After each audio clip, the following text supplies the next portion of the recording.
Hi everyone. Here we're gonna introduce you to biological physics through some questions and answers.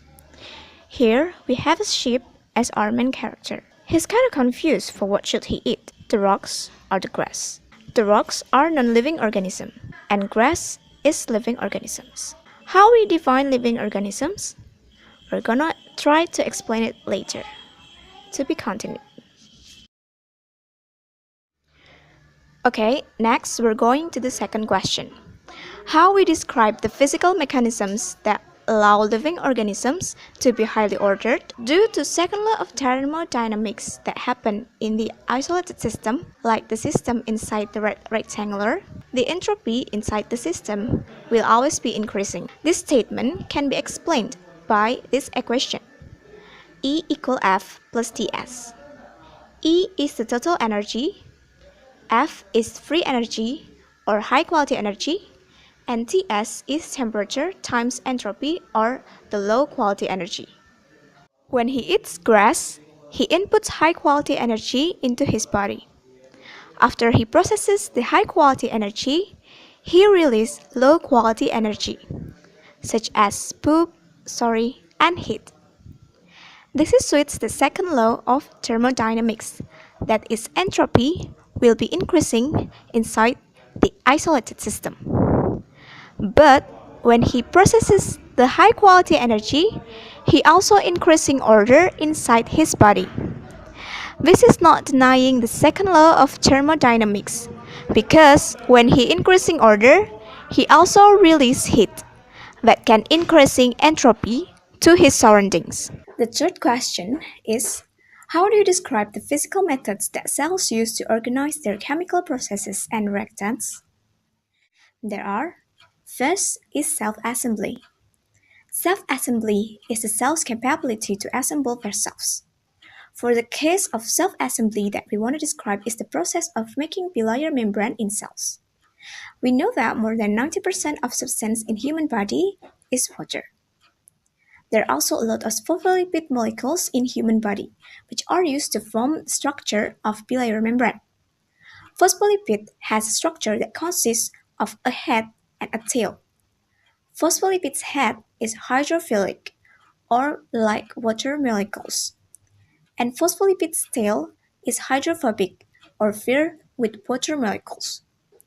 Phospholipid in the water molecules will avoid its tail from water molecules, so that in one case they will gather to protect their tail and form like this. So cells has formed its order. And then active transport. From the process of self-assembly, its resulting bilayer membrane. A cell needs many certain substances from outside the membrane to support its activities. To input substance from outside the cell, it needs some internal energy called ATP, or adenosine triphosphate. This activity is called active transport. And the third is enzyme. Enzymes are molecular devices that job is to bind particular molecules under particular condition and to promote particular chemical chains. The enzyme molecule can also called as catalyst or assistant for a process that in principle could happen on its own. Next is question number 4. How do you define the most important physical differences between the nano-world and the macro-world? Here, the sheep in this video is confused about two differences point of view. First is nanoworld. The sheep sees that molecules in his body move randomly because thermal energy or Boltzmann constant or Kp times room temperature or Tr influence significantly to the molecule's body move.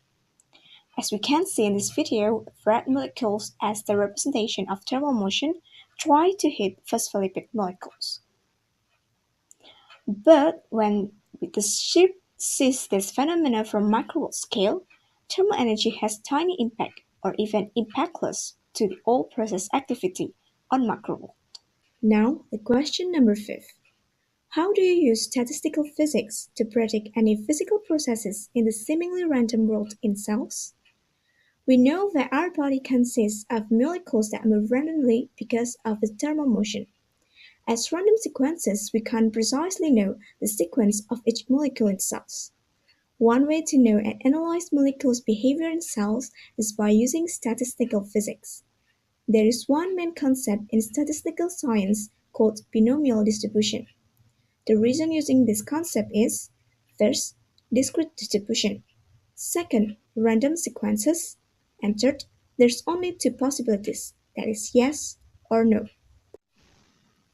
Deriving the idea from binomial distribution and any related statistic concept, so we can get the mean square displacement in a one-dimensional random walk increase linearity in time. Now, let us see the diffusion phenomena in three dimensions. From the figure 4.10 from the biological physics book, simultaneous diffusion of many particles in three dimensions. For simplicity, we consider its distribution uniform in y and z, but non-uniform in x, and subdivide space into imaginary pins centered at x min L, x, x plus L, and so on. The planes labeled A, B represent the imaginary boundaries between these pins. X, Y, and Z denote the overall size of the system. After we answer question number 2 until number 5, now we can answer the most fundamental question in biological physics. That is the first question. How we define living organisms?